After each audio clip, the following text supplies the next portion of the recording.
The enchanted curtain of the Comedy Dell'Arte. In the heart of a bustling medieval city, where cobbled streets wove together like veins of a living organism, stood the renowned Comedy Dell'Arte theatre. Its fame spread far and wide, drawing nobles, merchants, and commoners alike to witness its enchanting performances. The theatre was no ordinary place, it shimmered with magic, each performance a spellbinding blend of humor, emotion, and mystique. Harlequina, the star of the stage. The protagonist of this tale was Harlequina, a nimble and quick-witted girl with a patchwork costume of shimmering blues and silvers. Her mask, half black and half white, symbolized her duality, the playful trickster and the loyal heart. With her tumbling acrobatics and mischievous laugh, she captivated the audience. But Harlequina had a secret. Unlike the other performers, her antics were not merely theatrical, she possessed the rare ability to conjure illusions that blurred the line between reality and fantasy. Her laughter could scatter light into rainbows, and her sorrow could summon a delicate mist. The Troupe of Legends. Pantalone, the miserly merchant with a hooked nose and a hunched gait. He clutched his coin pouch as if it were his very soul. Yet, beneath his greed lay a heart softened by Harlequina's charm, and his clumsy schemes often brought unexpected hilarity. Columbina, the radiant maid, sharp-tongued yet warm-hearted. Her golden mask sparkled with wit, and her clever retorts left even the wiliest speechless. She was Harlequina's closest friend, her voice of reason amidst chaos. Il Dottore, a rotund, verbose scholar whose knowledge often tangled itself in absurdity. His enormous, round spectacles seemed enchanted, fogging up whenever he lied or exaggerated, which was often. Il Capitano, the self-proclaimed warrior whose bravado was inversely proportional to his courage. His feathered hat and gleaming rapier made him the picture of heroism, until a single squeak revealed his cowardice. Piero, the melancholic dreamer with a heart as fragile as porcelain. His white face paint glowed under the moonlight, and his silent pantomimes spoke louder than words. He was secretly in love with Harlequina but too shy to confess. The fantasy episode, The Enchanted Curtain. One fateful evening, the troupe prepared to debut a new play, The Enchanted Curtain, a tale of love, betrayal, and redemption. The script was penned by a mysterious playwright, who delivered it wrapped in parchment that glittered like stars. As the curtain rose, Harlequina noticed something unusual, the theatre itself seemed alive. The stage lights flickered like fireflies, and the audience's faces shimmered as if reflected in rippling water. Then, with a crackling sound, the enchanted curtain unraveled, revealing not a painted backdrop but a portal to another realm. The troupe found themselves transported into the world of the play. Pantalone, clutching his coins, became a dragon-like creature, his hoard transforming into golden scales that glittered as he haggled with wizards for magical treasures. Columbina morphed into a sorceress, her sharp wit turning into incantations that wove protective spells around her friends. Il Dottore gained an enchanted book, its pages blank until he spoke, revealing truths he never knew he possessed. Il Capitano was clad in shimmering armor, but his fear was heightened in this magical world, where even shadows whispered menacingly. Piero became a moonlit knight, his melancholy transformed into a quiet but unyielding courage. Harlequina, however, remained the same, a trickster who thrived on the unpredictable. Her illusions became real in this magical world, allowing her to weave safety nets for daring leaps and to craft distractions to confound foes. The conflict. The plot of the play, now their reality, centered on a cursed kingdom where emotions had been stolen by a shadowy sorcerer. The troupe, each embodying their characters' strengths and flaws, had to retrieve the kingdom's stolen emotions from a labyrinth guarded by riddles and traps. Pantaloon's greed inadvertently triggered a hidden door, revealing a shortcut. Columbina's sharp tongue cut through the riddles like a blade. Il-Dottor's verbosity accidentally disarmed a trap when his endless musings lulled it into inaction. Il Capitano's bravery, feigned though it was, inspired the group during moments of doubt. Pierrot's silent courage melted the icy heart of the sorcerer's guardian, a weeping willow that blocked their path. Harlequin led the charge, her laughter echoing through the labyrinth and breaking the oppressive silence. Her illusions created diversions, and her unyielding spirit united the troop. The climax. In the sorcerer's lair, they faced a final challenge. The sorcerer demanded each reveal their greatest vulnerability. Pantaloon admitted his fear of losing his friends. Columbina confessed her longing for freedom from servitude. Il-Dottor acknowledged his imposter syndrome. Il Capitano admitted his cowardice. Pierrot, trembling, declared his love for Harlequina, who smiled warmly and whispered, "I know." When her turn came, Harlequina revealed her deepest fear, that her illusions would someday fade, leaving her ordinary and unseen. The sorcerer, moved by their honesty, released the stolen emotions, and the troupe returned to the stage. The curtain falls. The audience erupted into applause, believing it all a masterful performance. Only the troupe knew the truth, that they had not merely acted but lived the greatest story ever told. And so, the Comedy dell'Arte theatre became legendary not just for its performances but for the night its enchanted curtain blurred the boundary between stage and reality. Harlequina, her illusions brighter than ever, continued to lead the troupe, her laughter a reminder that magic and comedy often sprang from the same wellspring, the heart. The Veil of Harmony, a fantasy tale of Comedy dell'Arte and kabuki theatre. Part I, The Meeting of Worlds. The Comedy dell'Arte troupe was on tour in a distant land, their reputation as masters of theatrical magic preceding them. Their destination was a sprawling city by the sea, where cherry blossoms danced in the wind, and a grand kabuki theatre rose against the skyline.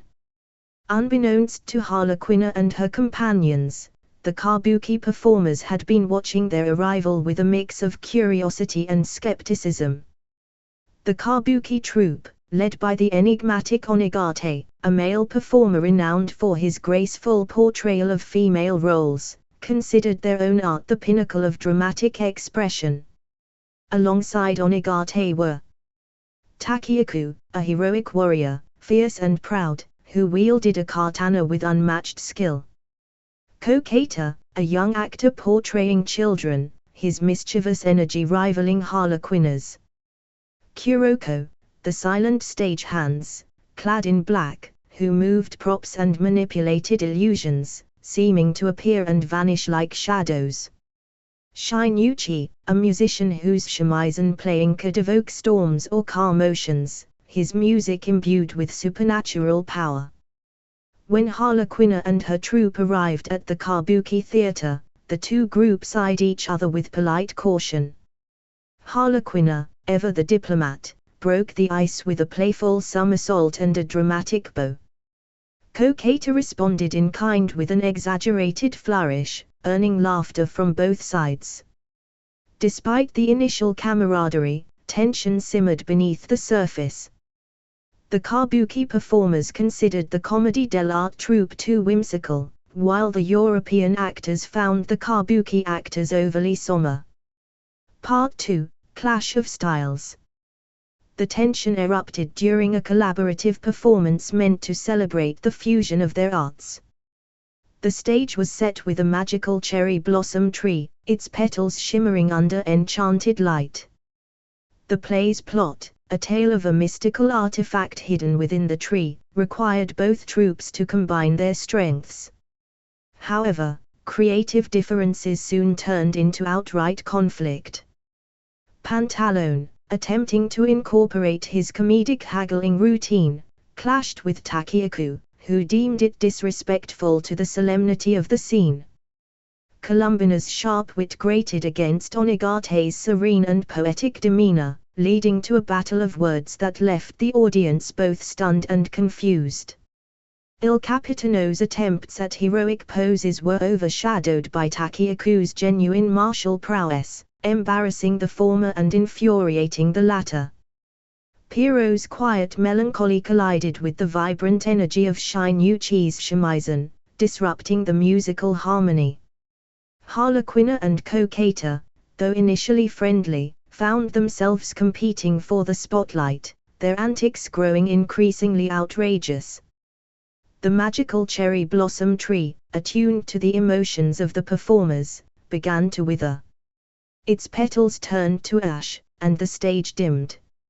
Realizing the consequences of their discord, both troupes retreated to separate corners, the audience murmuring in disappointment. Part 3, The Harmony of Arts.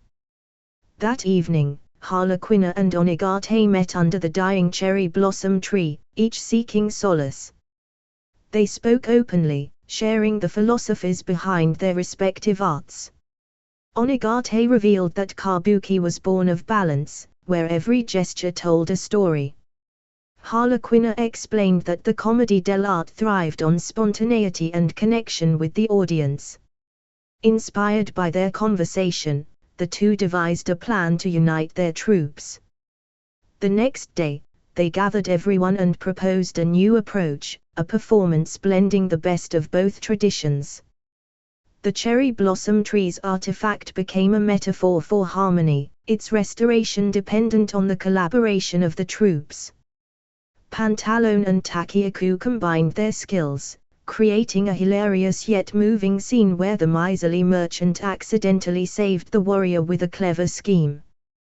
Columbina and Onigate shared the stage in a duet of sharp wit and poetic grace, earning roaring applause for their newfound synergy.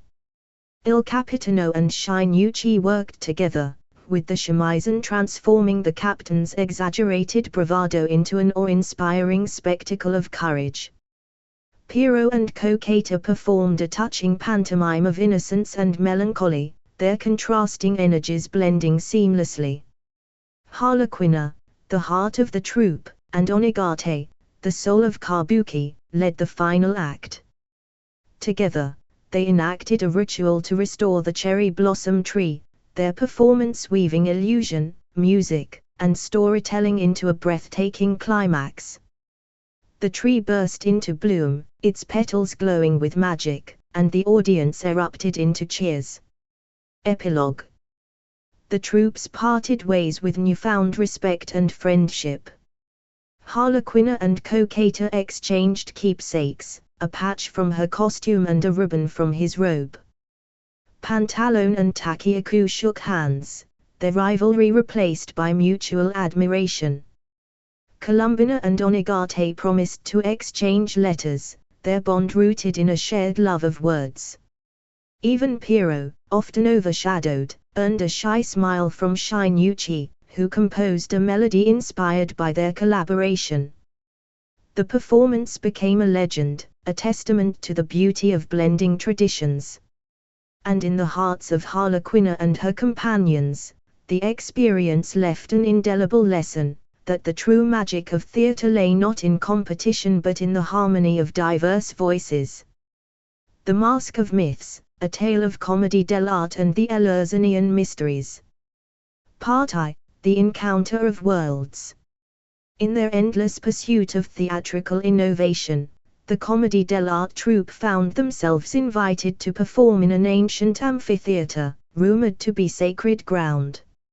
It was nestled on a mountainside overlooking a valley of golden fields, where wildflowers swayed in the breeze and stone statues stood as silent witnesses to the passage of centuries. Unknown to the troupe, the theatre was also the site of the Eleusinian Mysteries, a secretive ritual of Greek origin, honoring the myth of Demeter and Persephone. The guardians of these mysteries, clad in flowing robes and masks of marble-like perfection, awaited the arrival of the foreign performers with solemn apprehension. Their leader, Hierophant, held the sacred rites close to his heart and feared the irreverence of these jesters. The Eleusinian troupe included Demeter, the maternal figure and goddess of the harvest, whose grief for her daughter Persephone had once blighted the earth. Persephone, the dual-natured queen of spring and the underworld, radiating both light and shadow. Triptolemus, a youthful figure and herald of agricultural wisdom, whose energy mirrored Harlequina's exuberance.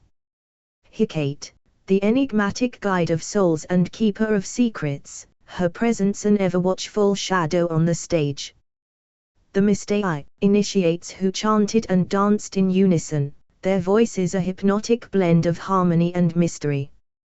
When Harlequina and her troupe arrived, their lively chatter and colorful costumes starkly contrasted the austere beauty of the Greek performers. Harlequina, ever eager to make friends, cartwheeled toward the Hierophant, offering an exaggerated bow.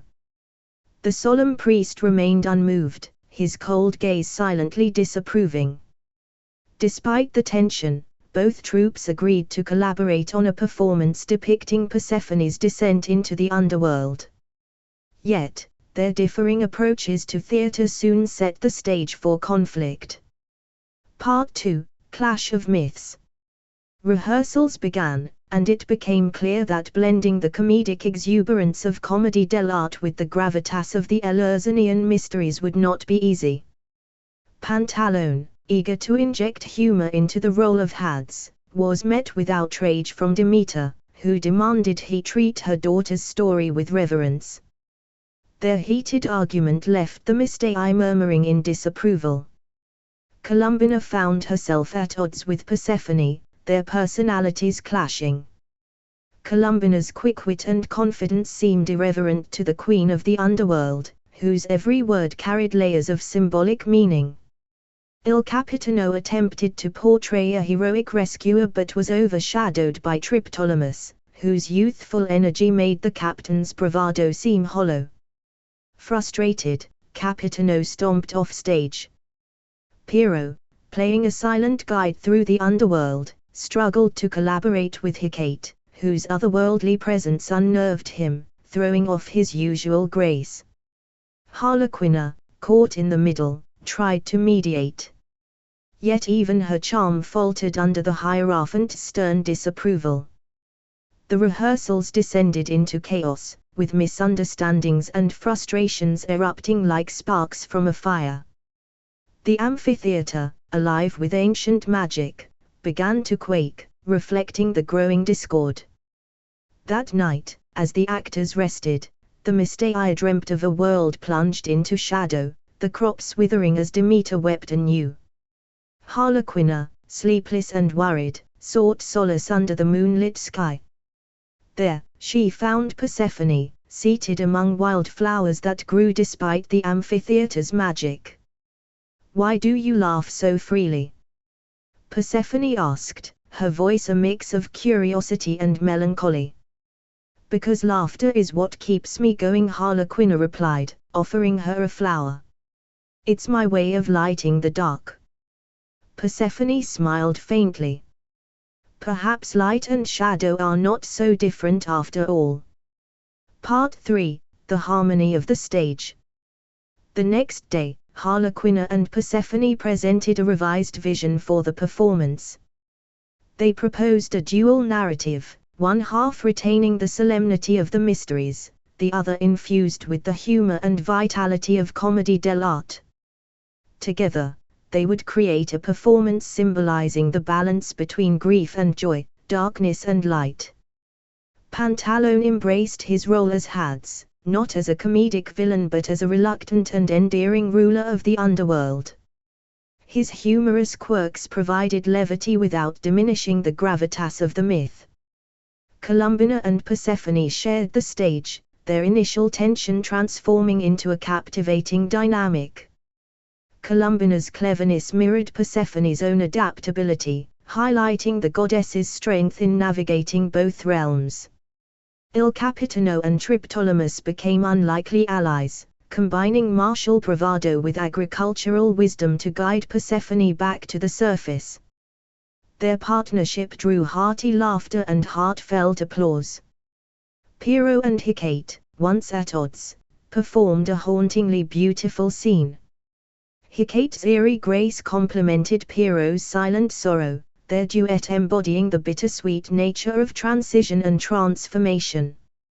Harlequina and Persephone led the final act, weaving their shared understanding of duality into a breathtaking climax. Harlequina's illusions painted the underworld with shimmering light, while Persephone's shadowed movements lent depth and contrast. The Mystiai's chants rose to a crescendo, and the amphitheater bloomed with golden wheat, symbolizing the restoration of harmony. Epilogue. As the curtain fell, the audience rose in thunderous applause. The Hierophant, once skeptical, approached Harlequina and Persephone. "You have done what I thought impossible," he said, bowing deeply. "You have blended light and shadow, laughter and grief, into a single, unforgettable story." The troops parted as friends, each enriched by the other's artistry. Harlequina and Persephone exchanged gifts, a patch from Harlequina's costume and a golden ear of wheat from Persephone's garland. As they bid farewell, Harlequina somersaulted down the amphitheater steps, her laughter echoing like sunlight on water. The story of that performance became a legend, a timeless tale of collaboration and balance, proving that even the most disparate traditions could unite to create something truly magical. Part 4: The Gathering of Theatres. Months after their legendary collaboration with the Eleusinian Mysteries, Harlequina and the Comedy Dell'Arte troupe returned to their home stage, eager to share the magic of their journey.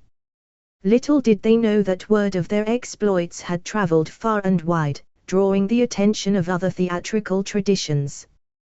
One crisp evening, as the troupe prepared for a performance, a great gust of enchanted wind swept through the theater.